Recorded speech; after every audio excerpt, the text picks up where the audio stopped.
Okay, so we left off at the nuclear envelope. So as I mentioned, this is where the RNA comes out and it goes into the cytoplasm through these pores. Before we move on, let's take a look at DNA, proteins, words like chromatin, chromosomes, chromatids. So when we're going to mitosis and meiosis and we're covering those chapters, we'll talk more about this in details. But for right now, basically when DNA is found in eukaryotic cells, except for during cell division, it will be found like this. So you will have histones, which are these blue bubbles, and then the DNA is coiled around it. So in this shape, this is chromatin. When the chromosomes are condensed like this and you see these X's, this entire structure is a chromosome. Each one of these is a chromatid.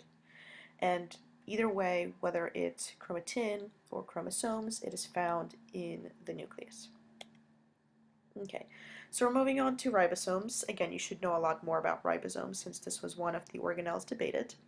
And basically this is the cell's protein synthesis machinery. So as I mentioned, the mRNA attaches to the ribosome. The tRNA, transfer RNA, physically brings in an amino acid, and those amino acids are joined together to form the polypeptide or the linear form of the protein. Ribosomes are found in prokaryotes and eukaryotes. As I mentioned before, the process works the same way. The process is translation. And in prokaryotes, as I mentioned, ribosomes are found in the cytoplasm. In eukaryotes, there are two types. There are free-floating ribosomes, and then there are ribosomes associated with internal membranes, and all that means is that those ribosomes are attached to the rough ER. So in terms of the endomembrane systems, all that means is that it is a series of membranes, like the rough ER, like the smooth ER, like the Golgi, and it's found throughout the cytoplasm. Here, basically, when the cell divides, it's important to rebuild this endomembrane system. But what this endomembrane system does is divides the cells into these subcompartments. So this way you can have things like the rough ER, smooth ER, Golgi, but you can also have the lysosome where the pH is 3 and it is a little self-contained vesicle which is not leaking into the inside of the cell. And as the last bullet point states, this is one of the fundamental distinctions between eukaryotes and prokaryotes. As we mentioned before, prokaryotes do not have these endomembrane systems, so please make sure you remember that in general and for the exam. So let's start with the endoplasmic reticulum. Our rough ER group basically told us what happens there. And to begin with, we know that the ribosomes are attached to this membrane system. That's what is called rough ER, because when you take an image and look at the image under the microscope, or look at the image when you develop it, you can see that the membrane appears rough, and the reason for that is because there are ribosomes attached to this endomembrane system. This is an area where proteins that need to be moved somewhere else in the cell, like to the plasma membrane or maybe lysosomes or anywhere else like the nucleus, they need to go through the endoplasmic reticulum. In the endoplasmic reticulum, you basically can have protein synthesis and then the protein is moved on to the next membrane system. Another example of endoplasmic reticulum is the smooth ER. We mentioned this a little bit in class, and what we mentioned is actually not written down on here, but what we mentioned was that carbohydrates and lipids are made and stored in the smooth ER, and then they are passed along to the Golgi in order to make our protein prettier, or to modify it, to express this scientifically. In terms of the smooth ER, there are very relatively few bound ribosomes, that's why it appears smooth, and the smooth ER has this detoxifying function, and that's why a lot of your liver cells will be really, really heavy, filled with the smooth ER, so that's something to keep in mind. And as I mentioned, liver cells will have a lot more smooth ER, but this ratio basically depends on what the cell actually does in the body, and that's really good to remember. Okay, So far we have looked at the nucleus, like we see right there.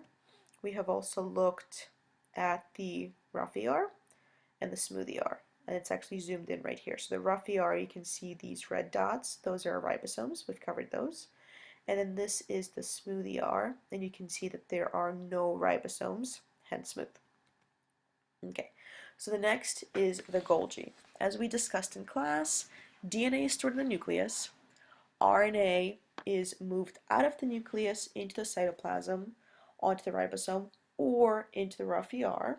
Translation happens, so now we have our polypeptide, our linear protein.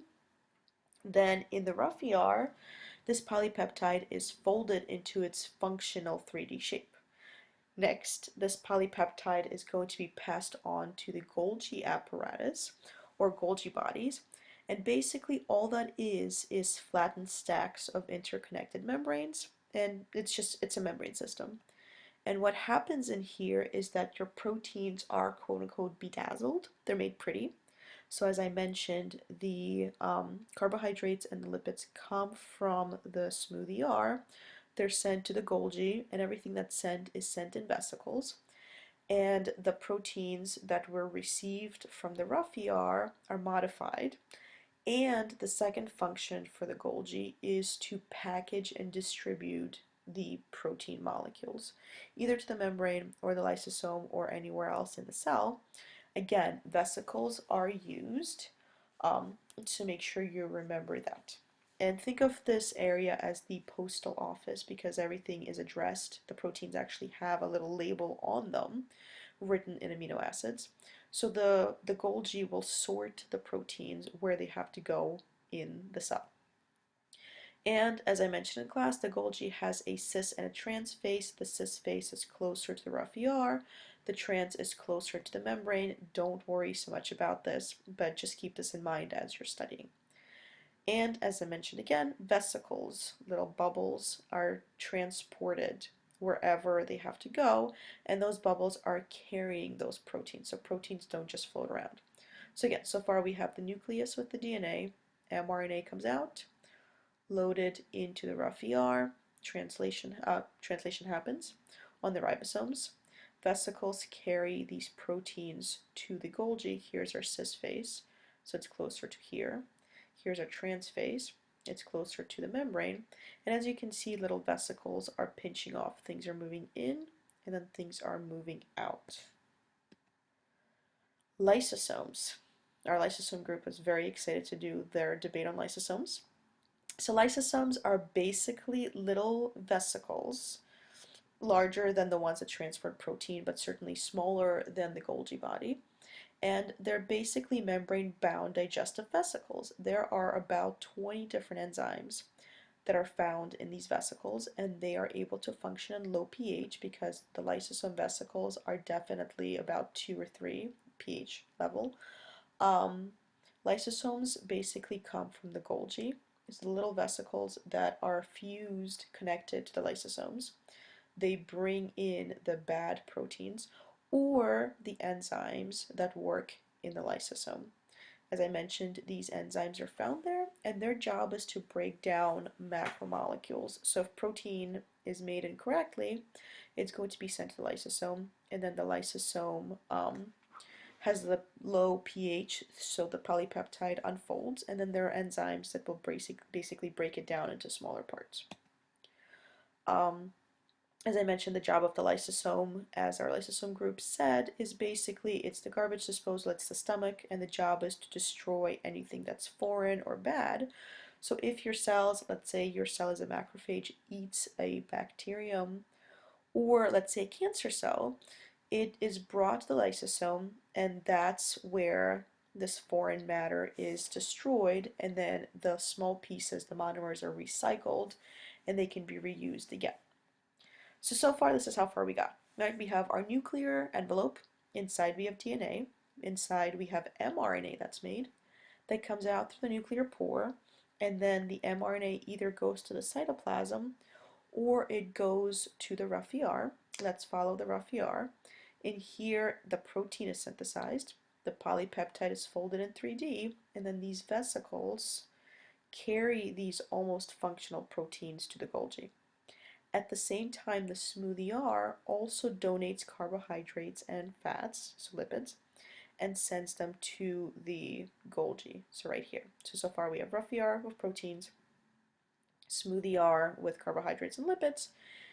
Here's the cis phase, here's the trans phase, and while our proteins are in the Golgi, they're modified either with carbohydrates and or lipids, and this is where the shuttling occurs, right? So if your protein's good, it might be sent to the membrane.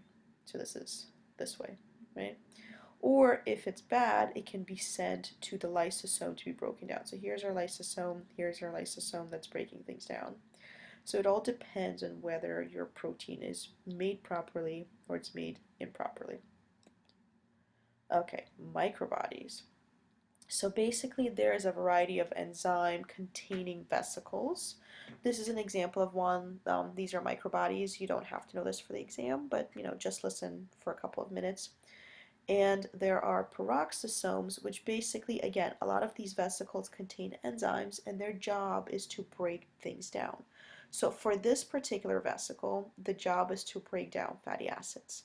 The problem is that hydrogen peroxide is produced, which is not so good because that can cause damage in the cell, but there are enzymes called catalase. It's an enzyme because ACE is the ending, and those catalases remove hydrogen peroxide. Now this should sound familiar because you did a lab on Friday, hint, hint, and hydrogen peroxide was involved. So take a look at that. Okay, vacuoles. If you see vacuoles, you know we're talking about plants. So this is a membrane-bound structure only found in plants. They have various functions, and there are three that we're going to discuss. There's the central vacuole in plant cells. There's the contractile vacuole of some protists. It stores excess water. And then there's a storage vacuole that stores things like fat, food, and it stores things like waste, which can eventually be removed. So if you take a look here, this is one example of a vacuole. This is a different picture, and again, it shows you the vacuole. And tonoplast is actually the protective membrane around the vacuole. So that would be a really good word to know for the test. Mitochondria. Let's go back to mitochondria in the next video.